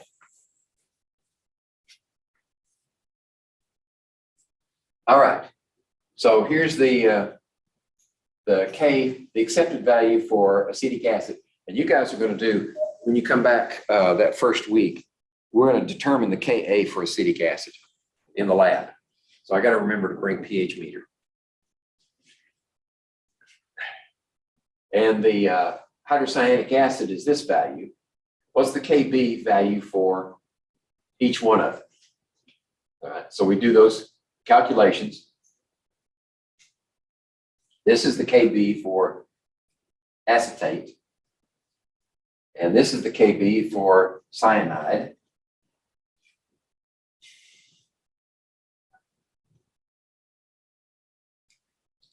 Is that all it was? Just do those values? Okay. Okay, this one's going to take some time. I don't know if we want to go through it or not. There are two ways to approach this problem. If we have 1 molar solutions of each of these, right? That's an acid, that's an acid, that's an acid. There's a base, there's a base, and these are salt, salt, and salt. So we got 1 molar solutions of each one. And we want to put them in order of lowest to highest pH. The qualitative approach is the first one I've taken. There's also on subsequent sides a quantitative approach where we actually know the K values for each one of these. So the qualitative approach is by process of elimination, are there any compounds composed of ions from strong acid, strong base interactions? Well, yeah. Strong base, strong acid. So we got that one. And that's it. So that one would be neutral. That one would be in the center. Okay. And then we have lowest to highest pH. So the acidic ones would be down here, and the basic ones would be up here on either side of sodium chloride. Okay. Are there any strong or moderately strong bases? Yeah, we got a base here. We got a base here. Right, so which one's stronger? Well, this one's the strongest base. Right, it's stronger than ammonia. So, you know, sodium hydroxide would have the highest pH, it would be way out here, and then you'd have ammonia less than that, but not neutral. Okay. How about the electronegativities and the acid-base strengths of the ions? Let's look at that. Are there any compounds composed of ions from weak acids and strong base interactions? Those would be basic also, but they wouldn't be as basic as pure bases. So, weak acid, strong base interaction. Let's see. Weak acid, strong base, here's one. Right. Sodium cyanide. It'll produce an alkaline solution with a pH lower than ammonia and sodium hydroxide. Right. So we're putting the numbers in order here. Are there any acids derived from halogens? Yeah, we got this one, and we got this one. This one's going to be the strongest, HBr. HF is a weak acid. So HBr is going to be a stronger acid than HF. Okay, so for the far left, we have this one, then we have this one. So now all we have is ammonium chloride and hydrocyanic acid. Okay, now we got to decide where do we put these. Well, HCN is a weak acid, and it'll have a higher pH than either HBr or HF. While ammonium chloride is a salt of a weak base and a strong acid, so it'll be acidic too. So this will push the pH closer to the basic than HCN, because this is a pure acid, and the salt would tend to this ammonium would mitigate the strength of acid of HCl. So I would think that ammonium chloride would be acidic, but not as acidic as HCN. Okay, so now we have what we think is the right order, like that. That's how we do it qualitatively. The next would be quantitative. If we look at each of these, the Kas and the Kbs, we find that the strong acid, the Ka is virtually infinity. Then the next smallest is HF, the next smallest is HCN. And actually that Ka is not accurate because this is a salt. So this would just be a K value. And the K value here is a little bit less than so we put it in the right place to begin with. That's neutral. The Kbs now, as you get stronger Kbs, this one, ammonium, is a little stronger than sodium cyanide. and then the strongest base of that. So that's the quantitative way to do it.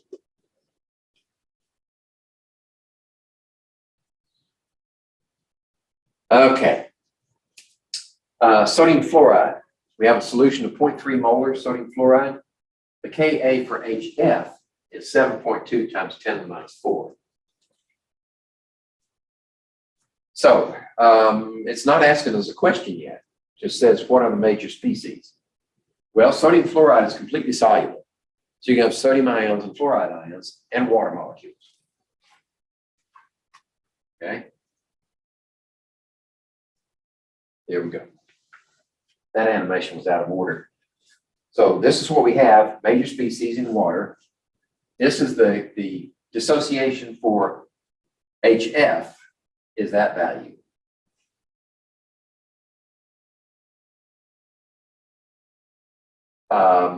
Why isn't sodium fluoride considered a major species? Because it's completely soluble, right? All sodium salts are soluble. So how about the dominant reaction? Well, let's see. If we have this in solution, it's from a weak acid, so this should be a relatively strong base, right? So that's a fairly good approximation for this would have a Kb associated with it. Okay. Then we have the water amphoteric reaction. Then if we have sodium ions in water, what could they react with? Well, they could react with water and produce that. Or sodium could react with fluoride and make sodium fluoride again. But these two are ridiculous. Sodium is not going to react with water. And sodium is completely soluble, so it's not going to react with fluoride to make sodium fluoride. So these, we throw those two out. Okay. That means these are the only two that are to be considered. So we got to decide which one's dominant. Right. So the Kb for this one, we found the Ka for that species, HF, Ka. So the Kb for this one is going to be Kw divided by Ka, which is this value, 10 to the minus 11. Okay, so that reaction has a K of this value. This reaction has a K of 10 to the minus 14. So this reaction is going to dominate over that one to produce hydroxyls. Okay, is that all they wanted us to do? Calculate the pH of solution of sodium cyanide. Ka for HCN is this. Oh, okay, so we're switching gears again. But it's basically the same approach. We have sodium, cyanide, water in solution. Then we say these are possibilities. We throw those two out because they're stupid.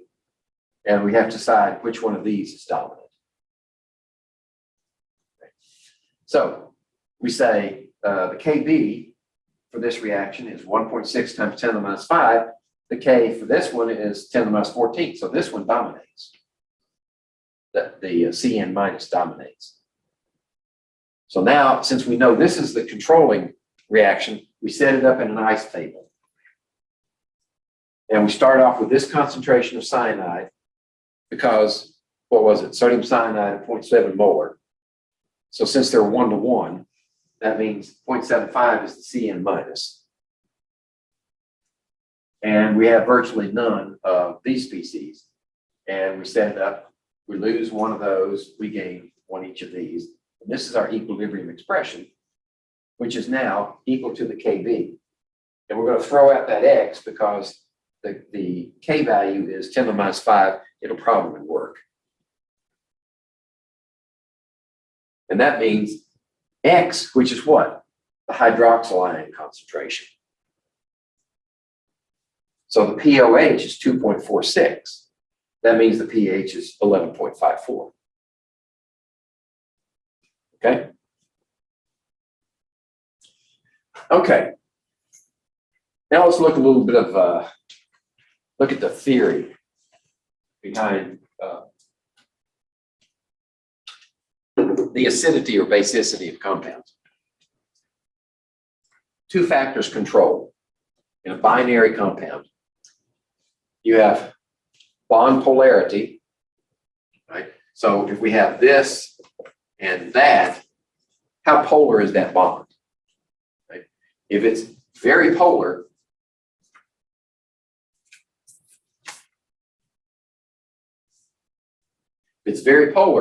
then it tends to draw electrons away from that hydrogen ion. It makes it easier to release the hydrogen ion. So that would be bond polarity would favor increased acidity. Bond strength. If the bond strength, though, is high, then it would resist releasing that hydrogen ion. So as far as what factors favor acidity is large polarity and low bond strength. So if we look at the halogens as acids, we find that the bond strength is reasonably high for HF, and it starts decreasing as you go down. The chloride, the bromide, the iodide. So that means that the stronger acid should be hydrogen iodide or hydriodic acid. And these are reasonably strong acids, and this one's weak because of that bond strength is just too high. That's ready to go. Up where we left off and finish this chapter, I think it's probably the best idea. I'll just shoot the next chapter at home and post it in Brightspace.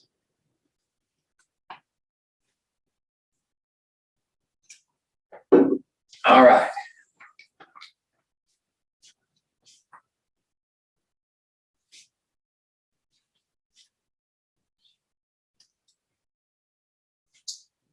Okay, what am I doing? Here it is.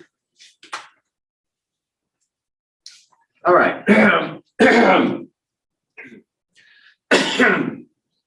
So, bond strengths, and this is an illustration of difference in bond strength and the acidities that go with it. Let's see. Come on.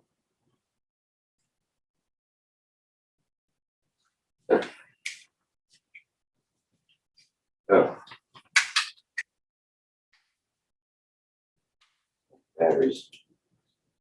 It's the device. It's time to get a new one. There we go.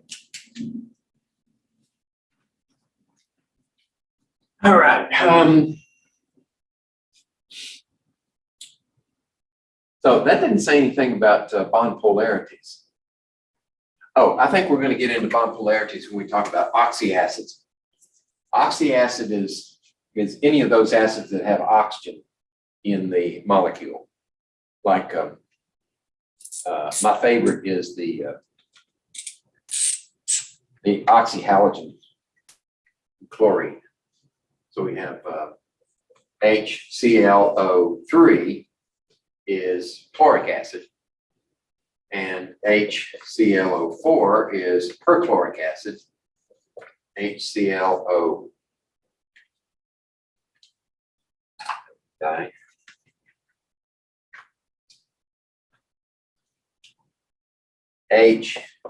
HClO2 is chlorous acid, and HClO is hypochlorous acid. The more oxygens you have in here, the stronger the acid. So what you've got going for you is these oxygens are attached to the chlorine. So this one only has one oxygen attached to the chlorine. This one has two, this one has three, this one has four. Oxygen is a very electronegative atom. What it does is it draws electron density away from the chlorine.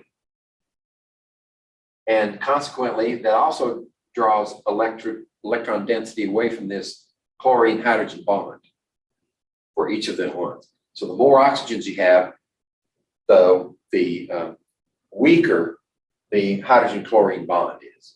That makes this a stronger acid. In fact, this is the strongest of the sequence. Oh, here we have it illustrated. So the K value for perchloric acid is extremely large. HClO4 is roughly around 1, and then they get smaller and smaller. We can look at the difference between sulfuric acid and sulfurous acid, right? This one has 4 oxygens, this one has 3 oxygens. The difference between nitric acid and nitrous acid. This is a strong acid, this is a weak acid, because of the number of oxygens that are attached.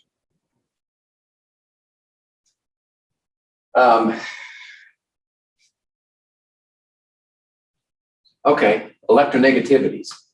So if we have, we're trying to compare apples and apples, not apples and oranges. So if we have this one, let's see, is that right?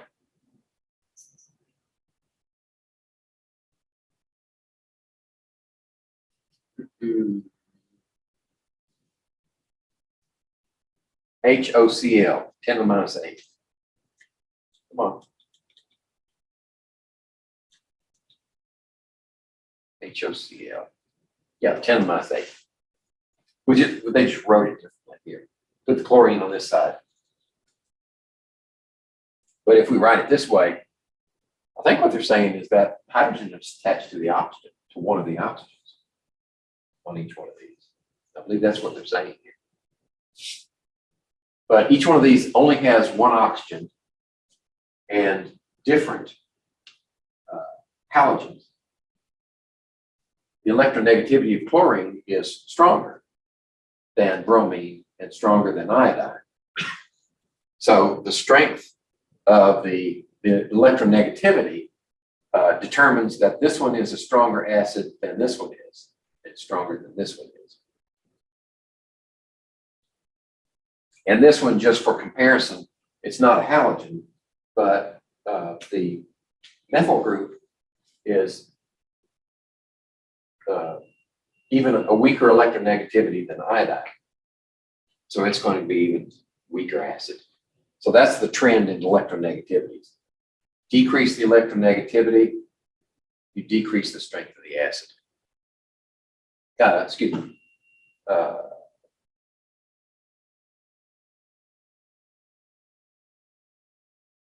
Yeah, that's right. That's right. Brain farts. Why not HOF, right? We've got chlorine, bromine, iodine, but no HOF. The reason is HOF decomposes in water. It decomposes to make hydrofluoric acid and hydrogen peroxide. So the Ka for this acid has no meaning because it's not stable enough to measure. Okay. Now there's the issue of what happens. These are obviously not acids or bases. So what happens to the solution when you dissolve these in the solution? Well, there's a difference between the oxides of nonmetals or the oxides of metals. Right? If they're nonmetals, then when you dissolve them in water, you get an acidic solution. And here's an example. So here's sulfur dioxide dissolved in water, and you get H2SO3, sulfurous acid. That's one of the problems for burning coal that has any sulfur in it at all. Because this is generated in the combustion process, sulfur dioxide, and then it mixes with water in the atmosphere and rains down as sulfurous acid. And you can do that reaction for any one of these. Whereas the oxides of the metals produce a different reaction. When they react with water, they produce the basic solution, right? H2O and KOH. The K2O makes KOH. So the oxides of metals make basic solutions. The oxides of nonmetals make acidic solutions.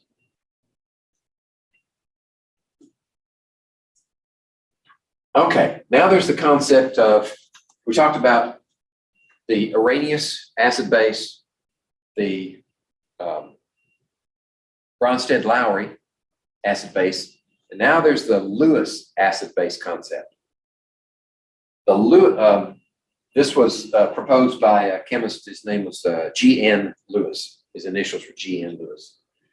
And he's the one that came up with the dot structures. And he also proposed a new concept for acid-base reactions. And the reason he came up with these different concepts was that he wanted to investigate acid and bases in non-aqueous environments where water is not involved.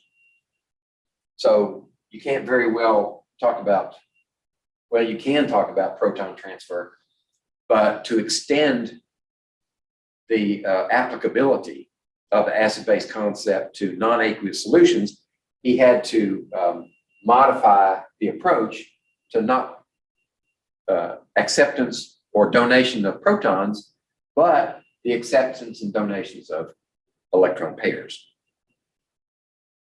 So here's an example where you've got water, that's the water molecule, and aluminum ion, and when they add together, you get this complex ion with a 3+ charge. The Lewis acid is the electron pair acceptor. In this case, it's fairly obvious because it's positive charge, and it accepts the electrons to make the bond. And in fact, it makes 6 bonds. Okay, it shows 6 of them here, but that's 1 times 6 is 6 bonds. And it accepts the electron pairs. So it's the acid. And water is the Lewis base. Notice that in this process, there's no transfer of hydrogens, right? It's only the electron pairs. But you can extend this logic to Bronsted-Lowry acids bases. If you consider, let's see, am I going to do that? Okay. Let's look at proton donors, and proton acceptors. The proton donors are the ones that accept an electron pair. How do we know that? Because if we go like this, right, there's a pair of electrons right here. Okay? And if that splits, where do those electrons go? They go there. That makes this plus and this minus. So the proton donor is now the electron pair acceptor. So there's the relationship between donor, acceptor. Proton donor, electron acceptor is an acid. And a base is a proton acceptor, which means it has to donate a pair of electrons to, let's see, like this.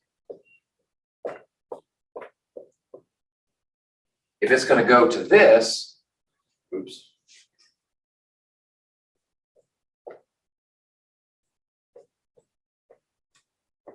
Right, and make a hydronium, it had to donate an electron pair to that hydrogen to make this bond. So that base, as a proton acceptor, is also an electron pair donor. So there's a connection between these 3 theories. And you can think of them in terms of, this covers most acids and bases. This allows you to add some more. So it's like this is nested inside that one, and these are nested inside this one.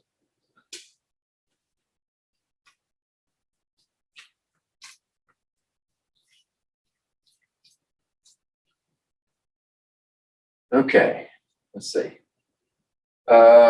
Yeah. The Lewis model is definitely useful for non-aqueous systems.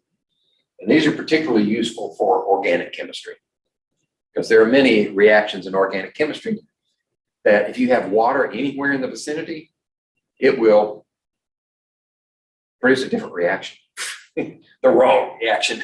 So you want to exclude water from the environment, But you still need to consider them in terms of acid base, and this does it for you. All right, so this is just a summary of what you do with acid base equilibrium problems, just a restatement of the steps. And that's it for chapter 14.